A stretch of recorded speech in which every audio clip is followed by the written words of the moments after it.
하나님 말씀 창세기 45장 16절에서 28절까지 말씀 교독하겠습니다. 창세기 45장 16절에서 28절까지입니다.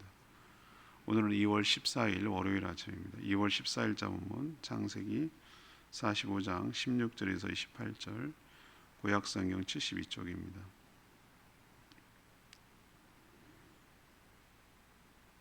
교독하겠습니다. 요셉의 형들이 왔다는 소문이 바로의 궁에 들림에 바로와 그의 신하들이 기뻐하고 바로는 요셉에게 이르되 내 형들에게 명령하기를 너희는 이렇게 하여 너희 양식을 싣고 가서 가나안 땅에 이르거든 너희 아버지와 너희 가족을 이끌고 내게로 오라. 내가 너희에게 애굽의 좋은 땅을 주리니 너희가 나라에 기름진 것을 먹으리라. 이제 명령을 받았으니 이렇게 하라. 너희는 애굽 땅에서 수레를 가져다가 너희 자녀와 아내를 태우고 너희 아버지를 모셔오라. 또 너희의 기구를 아끼지 말라. 온 애굽 땅에 좋은 것이 너희 것임이니라. 이스라엘의 아들들이 그대로 할세 요셉이 바로의 명령대로 그들에게 수레를 주고 길 양식을 주며 또 그들에게 다 각기 옷 한 벌씩을 주되 베냐민에게는 은 300과 옷 5벌을 주고 그가 또 이와 같이 그 아버지에게 보내되 수나기 10필에 애굽의 아름다운 물품을 실리고 암나기 10필에 아버지에게 길에서 드릴 곡식과 떡과 양식을 실리고 이에 형들을 돌려보내며 그들에게 이르되 당신들은 길에서 다투지 말라 하였더라. 그들이 애굽에서 올라와 가나안 땅으로 들어가서 아버지 야곱에게 이르러 알려 이르되 요셉이 지금까지 살아 있어 애굽 땅 총리가 되었더이다. 야곱이 그들의 말을 믿지 못하여 어리둥절하더니 그들이 또 요셉이 자기들에게 부탁한 모든 말로 그에게 말하며 그들의 아버지 야곱은 요셉이 자기를 태우려고 보낸 수레를 보고서야 기운이 소생한지라. 이스라엘이 이르되 조카도다. 내 아들 요셉이 지금까지 살아 있으니 내가 죽기 전에 가서 그를 보리라 하니라. 아멘. 요셉의 형제들이 왔다는 소문이 바로의 궁까지 들렸습니다. 바로와 신하들은 모두 기뻐하며 그들에게 최고의 호의를 보였고 아예 모든 가족들을 이주하라고 모든 배려를 해줬습니다. 요셉은 형제들에게 옷을 선물했고 베냐민은 특별히 더 배려하고 주었습니다. 요셉은 형제들이 가나안으로 돌아가는 길에 다투지 말라고 이것을 당부했습니다. 가나안에 도착해서 아버지 야곱에게 이 모든 얘기를 하고 요셉이 총리가 됐다라는 얘기를 하자 야곱은 너무 놀라 믿기지 않았지만 보낸 수레 이런 것들을 보고 아들을 만날 생각에 죽었던 아들을 만날 생각에 기운을 차리게 된다라는 내용이 오늘 전체적인 스토리입니다. 오늘 질문은 하나님의 은혜는 어떻게 오는가? 하나님의 은혜는 어떻게 오는가? 이것이 오늘 질문입니다. 먼저 18절에서 20절까지의 말씀입니다. 최고의 호의를 받도록 하시는 것이죠. 최고의 호의를 받도록 하는 게 하나님의 은혜입니다. 요셉의 삶에서 하나님이 직접적으로 등장하시는 경우는 거의 없어요. 오히려 야곱, 이삭, 아브라함 때는 직접 하나님께서 등장을 많이 하시고 얘기도 하시고 이렇게 하는데 요셉은 거의 등장하지 않아요. 그만큼 요셉 안에 역사하시는지 모르겠어요. 밀착이 됐다는 뜻일 수도 있지만 아무튼 마치 제3자인 것처럼 나타나지 않으셔요. 그렇지만 누구보다도 어느 족장보다도 하나님이 그의 삶과 밀착되어 있다는 걸 알고 그의 삶에 개입해서 이끄신다라는 것이 더 확연하게 더 드러나고 더 할 수가 있겠어요. 요셉의 형제들이 왔다는 소식 울기도 하고 그 울음소리가 궁까지 들렸다고 했으니까 궁정까지 전해졌죠. 이 바로와 이 신하들은 이 요셉의 형들이 왔다는 소식을 기뻐해요. 기뻐합니다. 여러분, 뭐 바로 그렇죠. 바로나 신하들이 모두 요셉의 형들이 왔다는 걸 이렇게 기뻐할 정도면은 요셉이 어떻다는 거죠? 얼마나 그 바로의 신뢰와 신하들 시기 질투가 있었을 건데, 이방 민족이 총리가 된다는 게 영 그렇잖아요. 우리나라의 예를 들면 국무총리가 외국인이 됐다고 칩시다. 우리가 어떤 느낌이 들겠어요? 좀 그렇지 뭐 대만 한 해가 됐겠지 이렇게 생각하는 사람도 있지만 참 여러 가지 파격적이잖아요, 그죠? 그런데도 이 좋아했다라는 것은 그만큼 뭐죠? 신뢰가 쌓였다라는 거죠. 왜 그냥 생각해 보십시오. 엄청나게 나라를 구하고 뿐만 아니라 양식 팔아가지고 나라를 채우고, 바로 입장에서는 싫을 이유가 하나 없는 거예요. 신하들 입장에서 나쁠 이유가 없는 거예요. 나라가 저렇게 부강하고 전 세계에 있는 모든 부를 다 끌어 모으는 거잖아요. 다 굶어 죽게 생겼어요. 양식 안 먹고 살 사람은 없으니 양식은 어떻게든지 뭐라도 팔고 몸이라도 팔아서 먹어 살아야 되는 거잖아요. 종이 돼서라도. 그러니까 싫어할 이유가 없고 기뻐하는 거죠. 그리고 바로 할 수 있는 최고의 파격적인 호의를 지금 오늘 베푸는 걸 볼 수 있어요. 뭐라 그러냐면, 아니 뭐 기뻐할 수도 있잖아요. 왔냐고 그러고 뭐 그 정도로 끝낼 수 있는데, 양식을 실어 보내는 것은 물론 가서 아예 아버지와 모든 식구들을 데려오라고 이렇게 초청하고요. 타고 올 수레까지 제공을 합니다. 심지어 올 때 가나안의 여러 가지 기구들 다 갖고 오지 말고 놔두고 오라고. 우리로 치면 가전제품 뭐 그냥 몸만 와라 이거지. 몸만 와라. 몸만 오면 여기 훨씬 그때는 애굽 문명이 훨씬 더 발달했을 때니까 더 좋은 거, 여기 애굽에서는 더 좋은 거 주겠다라고까지 얘기를 하고, 이 말은 이주하면 모든 편의를 제공하겠다라는 약속이죠. 아까도 말했지만 왜 이런 파격적인 배려를 하죠? 그만큼 요셉에 대해서 전폭적인 신뢰를 했다는 뜻이고요. 나라와 백성을 구했고 양식을 팔아 수입을 줬잖아요. 이들은 사실 히브리 족속을 식사도 같이 하지 않을 만큼 피했어요. 종교적으로. 요셉이 총리일 때 구분했잖아요. 자기 형들하고 애굽 사람들을 따로 식사시켜서, 왜? 그들이 싫어하기 때문에 같이 먹는 거를 종교적으로 뭔가 그 정결법에 따라서 싫어, 자기 나름대로 그거겠죠. 그런데도 불구하고 이렇게 파격적으로 하는 것은 그만큼 신뢰를 얻었다는 뜻이죠. 그러나 표면적으로 저는 이 바로와 신하들이, 바로가 이렇게 배려하는 것처럼 보이지만 이건 요셉 때문이니까, 궁극적으로 그러면은 이 모든 야곱의 가족들, 일가 친척과 형제들이 이런 파격적인 은혜와 축복, 호의를 받는 것은 누구죠? 누구 때문이죠? 결국은 요셉을 통해서 주시는 하나님의 은혜인 줄로 믿습니다. 우리는 하나님이 직접 막 짜잔 하고 나서 막 우박 떨어듯이 금덩이가 뚝뚝뚝뚝 떨어지고 이렇게 축복을 주는 줄 알아요. 그게 아니고 하나님께서는 사람을 통해서 생각지도 않은 방법으로 감당하지 못할 만큼 큰 호의와 축복을 야곱의 일가들에게 주시는 것처럼 또 우리에게도 하나님의 은혜가 이렇게 쏟아지게 될 줄로 믿습니다. 두 번째, 하나님의 은혜는 어떻게 오는가? 21절에서 24절까지 말씀인데요. 다투지 않을 때 쏟지 않게 된다라는 것을 우리에게 보여줘요. 요셉은 바로의 호의와 별도로 형제들에게 선물을 주죠. 각각 옷을 한 벌씩 줍니다. 베냐민은 여기다가 은 300에다가 옷 5벌, 훨씬 더 많이 챙겨 주죠. 뭐 이게 뭐 그렇게 대단한 거냐라고 생각하지만, 그때 당시와 지금 상황을 동시에 비교할 수는 없어요. 지금은 옷이 뭐 유행 떨어지고 사이즈가 안 맞고 뭐 이래서 버리지, 낡고 찢어지고 뭐 헤어지고 이래서 버리는 경우는 거의 없습니다. 거의 없어요. 거의 없어요. 그렇지만 그 당시에는 옷을 구하기가 매우 어려운 것이었어요.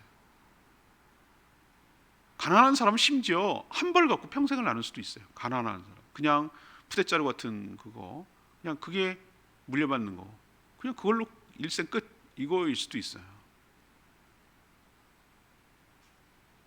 우리도 이렇게 산업혁명으로 인해서 석탄에서 이게 옷을 만드는 재료를 뽑아내기 전까지만 해도 정말 옷을 구하기가 어렵잖아요. 솜을 통해서, 그것도 뭐 문익점이 밀수해가지고 했다는 그, 거기서 목화에서 얻어야 되고, 그렇지 않으면 뭐라 해야 됩니까? 삼배 식물을 갖다가 그렇게 얻어야 되고, 고급이라고 하는 것은 캐시미어라고 그래가지고 양털로 했는데 우리는 양털이 그렇게 흔하지 않으니까 그것도 없고, 삼배 아니면은 그 모카로 한 그걸로 입는 수밖에 없잖아요, 그죠? 면으로 된 거. 그거만 해도 얼마나 어렵다는 걸 알 수 있잖아요. 근데 그럴 때는 그것도 없으니까 얼마나 옷을 구하기가 어렵고, 거기다 또 염색까지 하는 것은 이건 대단한 기술이었어요. 염색은 그 당시 첨단 기술이었어요. 그렇기 때문에 옷을 각각 한 벌씩 준다? 이것은 뭐 쫀쫀하게 무슨 총리가 돼가지고 형님들한테 옷 한 벌씩 주는 게 이게 뭐가 이렇게 대단한 그렇게 생각하면 안 된다 이 말이죠. 이건 대단한 큰 선물이고 그런 것이죠. 새 옷은 총리의 호의를 받은 증거잖아요. 그렇죠? 옷을 가지고 가면은 가나안 동네로 간다 칩시다. 뭐 헤브론으로 가든지 가면은 이거 옷은 왔는데 동네 사람들이 다 보고 아버지도 볼 거 아니에요. 이런 옷을 쉽게 구할 수가 없거든요. 그러니까 이건 총리가 좀 그렇지, 총리쯤 돼야 이런 애굽에서나 이런 옷을 구할 수 있지라고 하는 호의의 증거이기도 하니까 이건 최고의 선물이라고 할 수 있어요. 또 요셉은 아버지에게 이집트의 여러 물품과 올 때 먹을 양식, 여러 가지 뭐 특산품을 야곱도 보내긴 했습니다만, 요셉도 여러 가지 물품과 심지어 가나안에서 이집트로 올 때까지 먹을 양식까지 이렇게 아주 세심하게 챙겨서 보내는 거예요. 그러면서 가나안으로 갈 때 형제들에게 딱 한 가지를 부탁해요. 여러 가지 부탁할 게 왜 많지 않겠어요? 근데 딱 하나예요. 가는 길에 뭐 하지 마라? 다투지 말라. 어제 주일 설교도 그런 언급을 제가 했습니다. 다투지 마라. 왜 이런 당부를 했을까? 요셉이 형님들을 잘 알기 때문에 그래요. 형제들이 뭐 때문에 다툴 거라고 예측을 하십니까? 베냐민만 왜 은 300이래? 그리고 거기다 5불은 뭐야? 다섯 배 아니야? 5배. 뭐 이러면서 지 동생이라고 자기만 챙겨주고 말이야. 뭐 이런 식으로 시기하고 질투가 났을까요?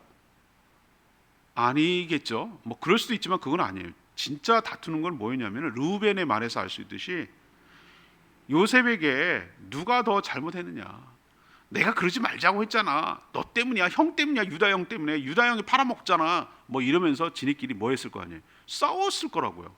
싸울 가능성이 커요. 이제는 이렇게 된 마당에 자기가 덜 책임을 지지 않으려고 내가 그런 거 아니고 뭐 이렇게 다 누구한테 떠넘기고 이렇게 하려고 싸울 가능성이 크단 말이에요. 다 이제 자기 공로 내세우려고. 내가 그때 죽이지 루벤은 특히 그러겠죠. 죽이지 말자고 그랬잖아, 내가 안 그랬으면 살렸잖아, 뭐 이러면서. 루벤은 그랬을 거고, 유다는 야 내가 팔았으니까 그래도 여기 산 거 아니야, 뭐 이러면서 자기 막 그 공로 얘기하고 막 탓하고 이랬을 가능성이 커요. 안 봐도 비디오야. 안 봐도 비디오. 그림이 그려지니까 요셉이 그 얘기를 하는 거죠. 근데 왜 요셉이 이런 얘기를 했을까? 요셉은 주일도 설교 맞지만 므낫세라 이름을 지을 때 다 잊어버리고 용서하고, 형제들이 다 이쪽 와서 거대한 민족이 되도록 해야 되는데 서로 다투고 갈라지고 마음이 상하고 그러면 어떻게 됩니까? 화합하고 하나가 되는데 어려워져요. 같이 더불어 살 수가 없어요. 마음이 나눠지면. 그래서 싸우지 말라고. 그래야 하나님의 은혜가 있다고. 다투지 말라고. 그래야 하나님의 은혜가 쏟아지지 않는다고. 그것을 강조하려고, 그것을 깨닫게 해주려고 우리는 미은하구나 형제들이 같이 어떻게 된다고요? 살아가야 될 사람들이라고. 한 민족을 이루도록, 지파는 다 형제가 다르지만 함께 살아가야 될 사람들이라는 것을 깨우쳐 주려고 길에서 다투지 말라고 그렇게 당부하고 있는 거예요. 여러분 기억하시길 바랍니다. 여기서 알 수 있는 원리는 뭡니까? 우리도 하나님께 받은 은혜가 있는데, 우리도 왜 보면은 다 좋은 거 음식 줬는데 확 그릇이 뒤집어져 가지고 다 쏟아져 버리는 경우가 있잖아요. 그런 경우 있습니다. 가끔 실수로. 그러면은 얼마나 어렵게 만들어서 음식을 해가지고 그렇게 했는데 확 쏟아버리면 그렇게 기분이 상하고 마음이 안 좋을 수가 없어. 하나님 우리 그릇에 은혜를 이렇게 부어주시고 쏟아주시는데, 쏟아버린다면 그것처럼 허망하고 억울하고 속상한 게 어딨냐면, 근데 그 없는 행위가 뭐냐? 서로 다투는 거예요. 서로 잘났니? 네가 잘났니? 네가 잘났니? 네가 옳으니? 내가 옳으니? 이러고 하면은 하나님이 주신 은혜를 그게 쏟아버리는 행위예요. 뒤집어 엎는 행위예요. 공동체가 해가 되는 것이고 하나가 되지 못하도록 하는 것이죠. 그래서 우리도 하나님의 은혜를 받으려면 어떻게 해야 되는가? 이 두 번째 원리, 다투지 말고 은혜를 쏟는 일이 없도록 삶과 조심하며 살아가는 저희 모두가 되기를 원합니다. 세 번째는 25절에서 28절까지 이 말씀입니다. 다시 살맛이 나도록 이끄시는 것, 이게 하나님의 은혜죠. 야곱의 아들들이 가나안으로 돌아와서 아버지 야곱에게 지금까지 있었던 사실들을 모두 말했어요. 아버지, 놀랍게도 요셉이 지금까지 살아있을 뿐만 아니고요, 이집트의 총리가 되어 있더군요. 이렇게 얘기를 하니까 이게 믿어질 말입니까? 이게 믿어질 말이냐고. 살아있다는 것도 믿겨지지 않는데 총리가 됐다고? 도대체 무슨 소리를 하는 건지 믿겨지지가 않으니까 야곱이 어리둥절했다고 그랬어요. 어리둥절했다. 야곱은 지금까지 자기 남도 아니죠. 자기 아들들에게 쏘가가지고 요셉이 들짐승에 찢겨서 죽은 줄만 알고 크게 낭망하고, 그래서 요셉 대신에 그 막내인 라헬이 낳은 아들 베냐민, 요셉의 친동생이기도 하고, 베냐민만 끼고 돌았잖아요. 양식 사러 보낼 때 안 보냈잖아요. 끝까지 안 내주려고 그랬잖아요. 굶어 죽으려고 그래도. 그런데 죽었다고 생각했던 아들 요셉이 살아있다라고 말하는 것만도 놀라운데, 이집트의 총리가 되었다는 말이 너무나 충격적인 거예요. 그는 자신을 태우려고 보낸 바로가 준 선물이죠. 수레를 보고서야 이게 사실이구나, 믿기지 않지만 이게 사실이구나 라는 것을 이제 실감한 거죠. 그는 죽지 않고 살아 있었더니 이런 기쁨도 있다면서, 죽기 전에 가서 내가 그렇게 사랑했던 아들을 볼 생각을 하니 뭐라면 기분이 소생한다, 이런 표현을 썼어요. 죽지 못해 살았는데 이제는 살맛이 났다, 뭐 그런 뜻이죠. 그의 나이 130세, 요셉과 헤어진 지 22년. 우리도 실종된 자녀를 다시 만났을 때 그 부모와 자식과 얼마나 엉겨붙어 가지고 울고 불고 하는 거 여러분 가끔 뭐 신문 기사나 이런 데 보시죠, 그죠? 요즘 유전자 뭐 해가지고 찾기 하는데, 지금 130세에 22년 만에 지금 만나는 거예요. 이로써 아프고 힘들었던 야곱의 상처도 또 치유되고 회복되는 역사가 있는 것이죠. 이렇게 야곱의 은혜는, 하나님이 주시는 은혜는 야곱에게 다시 살맛이 나도록, 다시 살아갈 이유를 찾도록 그렇게 은혜를 베풀어 주실 줄로 믿습니다. 오늘 20절 말씀이 레마의 말씀입니다.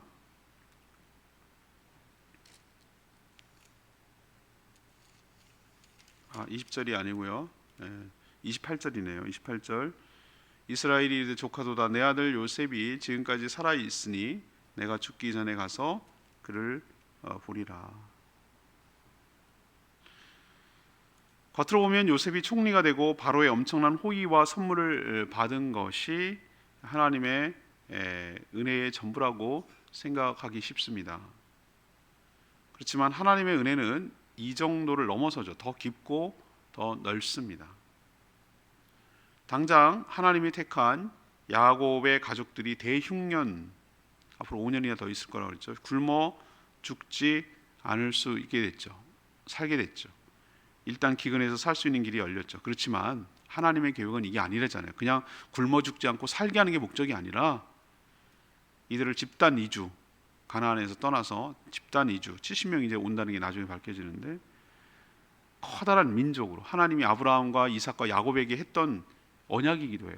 너희 민족이 하늘의 별, 바다의 모래처럼 많아질 거다라는 것을 하려면 그냥 사람이 뭐 뚝딱뚝딱 창조되는 건 아니잖아요. 이들이 자손이 결혼하고 또 번성하고 또 이렇게 해서 점점 낳아야 되잖아요. 그러려면 시간이 필요해요. 애들 낳는데 뭐 하루아침에 낳는 거 무슨 번식하듯이 그렇게 날 수는 없잖아요. 한 사람이 키워지는데 몇 세대가 걸러야 된단 말이에요. 이게 400년이 넘게 걸립니다. 400년. 노예 거의 출애굽할 때까지 나중에 회고하는 거 보면 430년이거든요. 430년을 언급하는데 400년, 이주해가 400년이 걸려야 200만이 정도 되는 거예요. 70명이 200만이 되는 거예요.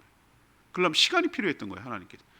근데 이들이 죽지 않고 잘 살 수 있으려면 가나안은 아직 아니고, 그래서 배양지라고 할 수 있는 고센, 아주 좋은 삼각지의 중심에 있는 거기다가 갖다 놔서 번성할 계획이죠. 이게 저는 하나님의 큰 그림이기도 하고 하나님의 은혜이며 축복일 줄로 압니다. 우리가 생각하는 것보다 하나님은 우리를 향한 큰 계획과 큰 축복을 가지고 계시다는 것을 기억했으면 좋겠습니다.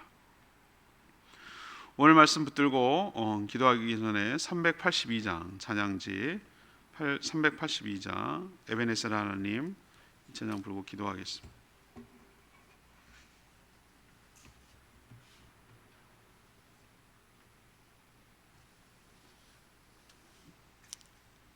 찬양집 382장입니다. 감사하신 하나님 찬양합니다.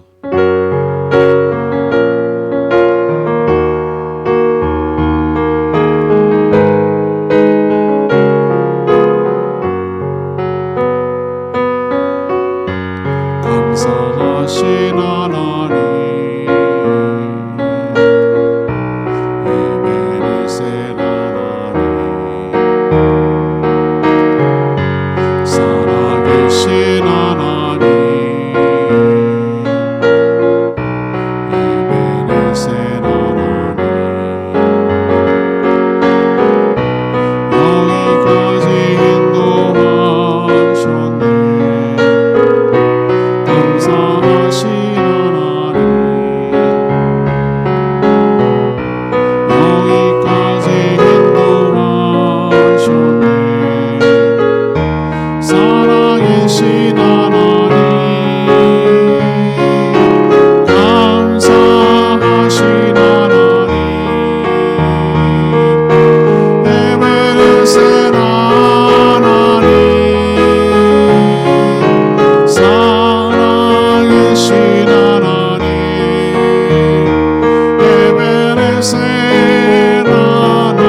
그렇습니다. 하나님께서 야곱의 고백처럼 정말 여한이 없다, 죽은 줄 알았더니 하나님께서 보세요, 우리가 살아 있어야 이런 것도 경험하고 깨닫게 되지 않겠습니까?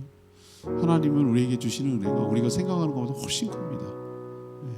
그 모든 아픔과 슬픔을 다 뒤집어서 이런 정말 호의를 받게 하고 이런 은혜를 경험하도록 하시잖아요. 하나님께서 우리도 믿음으로 인내하며 사랑하는 자들에게 야곱과 그의 가족들이 받는 축복처럼 하나님께서 위로해 주시고 은혜를 부어 주실 줄로 믿습니다. 주여 이런 은혜를 부어 주옵소서. 기도하겠습니다. 주여 하나님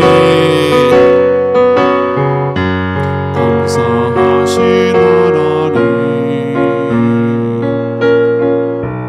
에베네셀 하나님 살아계신 하나님 에베네셀 하나님 저기까지 인도하셨네 감사하신 하나님 여기까지 인도하셨네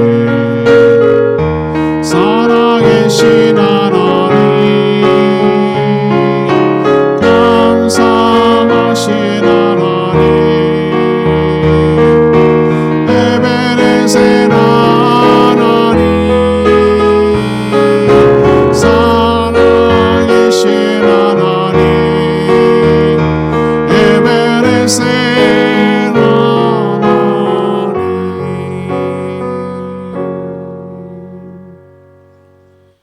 하나님 야곱 가문에 큰 은혜를 베푸신 것처럼 믿음으로 인내하며 살아가는 저희들에게도 큰 은총을 베풀어 주실 줄 믿습니다. 야곱은 바로의 호의와 배려를 믿었지만 저희는 천국에서 하나님이 누리는 모든 것들을 누리게 하실 줄 믿습니다. 시련과 절망 가운데 사는 것처럼 살지 못했던 야곱이 소식을 듣고 기운이 솟아난 것처럼 저희도 부활의 소망으로 다시 살아나며 그 모든 축복이 실현될 줄 믿습니다. 은혜가 넘치는 곳에 다툼이 없게 하옵소서. 쏟지 않게 하옵소서. 베풀어 주신 은혜가 모든 것들을 감당하고 흡수할 줄 믿습니다. 그런 은혜를 사모하오니 주여 저희들에게도 은혜를 베풀어 주옵소서. 오늘도 간구하는 모든 기도 주님께서 응답하시고 주님과 동행하는 복된 하루 되게 하여 주시옵소서. 코로나가 극성인데 한 명도 걸리지 않도록 하나님께서 안전하게 지켜 보호하여 주시옵소서. 주님께 모든 것 맡기옵고 예수 그리스도의 이름으로 축복하며 기도합니다. 아멘. 오늘 하루도 주님의 은혜 가운데 살기를 축복합니다. 오늘 CBS 생방송하니까 문자 많이 보내주십시오. 충분히 기도하고 하루 시작합니다.